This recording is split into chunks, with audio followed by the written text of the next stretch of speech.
நெல்லை தொகுதியினுடைய நிலவரம் என்ன? செய்தியாளர் ராமசுந்தரம் இணைகிறார். ராமசுந்தரம், நெல்லையில் செய்யப்பட்டிருக்கக்கூடிய ஏற்பாடுகள் என்ன? குறிப்பாக இங்கு இருக்கக்கூடிய இந்த மும்முனை போட்டியில் முகவர்களுக்கான வழிகாட்டு நெறிமுறை என்ன? விவரங்கள். நெல்லை நாடாளுமன்ற தொகுதியில் இருக்கக்கூடிய 6 சட்டமன்ற தொகுதிகளுக்கான அந்த வாக்கு எண்ணும் மையம் தான் தற்போது நம்ம பார்க்கக்கூடிய இந்த அரசு பொறியியல் கல்லூரி. 6 சட்டமன்ற தொகுதிக்கும் தனித்தனியாக பகுதிகள் அமைக்கப்பட்டு அந்த வாக்கு எண்ணும் பணியானது செய்வதற்கான ஏற்பாடுகள் செய்யப்பட்டிருக்கிறது.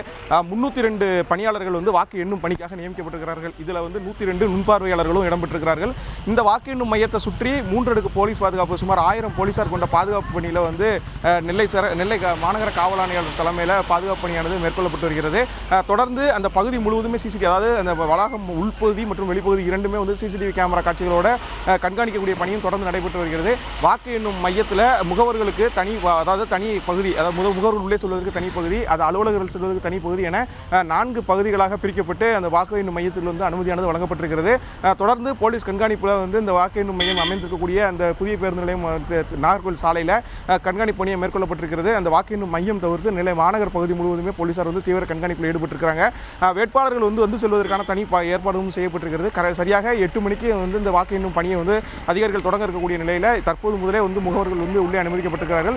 எந்த விதமான எலக்ட்ரானிக் பொருட்கள் உள்ளே அனுமதிக்க கிடையாது என்பதனால வாசல்லேயே தனித்தனியாக அறைகள் அமைக்கப்பட்டிருக்கிறது. அந்த மொபைல் போன், வாட்ச் உள்ளிட்டவை வைப்பதற்கு வாசல்லே தனித்தனியாக அறைகள் அமைக்கப்பட்டிருக்கிறது. பாதுகாப்பறை அங்கே கொடுத்துவிட்டு செல்வதற்கான அறிவுறுத்தல் வழங்கப்பட்டிருக்கிறது. தொடர்ந்து முகவர்கள் உள்ளே சென்றால் உள்ளே இருந்து என்னென்ன செய்ய வேண்டும் என்பது வழிகாட்டு நெறிமுறைகளை ஒளிபெருக்கி மூலம் தொடர்ந்து அங்கிருந்து அதிகாரிகள் மேற்கொண்டிருக்கிறார்கள். இந்த வாக்கு எண்ணும் பணிக்காக ஒவ்வொரு சட்டமன்ற தொகுதிக்கும் 14 டேபிள்கள் அமைக்கப்பட்டிருக்கிறது. அந்த வாக்கு எண்ணும் மையத்தில் இந்த 14 டேபிள்கள் அமைக்கப்பட்டு அந்த வாக்கு எண்ணும் பணியை மேற்கொள்ள இருக்கிறாங்க. அதிகபட்சமாக திருநெல்வேலி மற்றும் ஆலங்குளம் சட்டமன்ற தொகுதியில் 23 சுற்றுகள் இடம்பெற்றிருக்கிறது. நெல்லை நாடாளுமன்ற தொகுதியை பொறுத்த வரைக்கும் அதிகபட்சமாக 23 சுற்றுகள் இந்த வாக்கு எண்ணும் பணி மேற்கொள்வதற்கான நடவடிக்கைகள் எடுக்கப்பட்டிருக்கிறது. தபால் வாக்குகள் எண்ணுவதற்கும் தனியாக பிரத்யேகமாக அறையமைக்கப்பட்டு ஒவ்வொரு சட்டமன்ற தொகுதிக்கும் தனித்தனியாக தபால் வாக்கு டேபிளும், அதே போல அந்த மின்னணு வாக்கு, அதாவது மின்னணு தபால் வாக்கு, அந்த ETDPS சொல்லக்கூடிய அந்த மின்னணு வாக்கு எண்ணுவதற்கு தனியாக ஒரு டேபிளும் அமைக்கப்பட்டு அந்த வாக்கு எண்ணும் பணி தனியாக நடத்துவதற்கான ஏற்பாடு செய்யப்பட்டிருக்கிறது.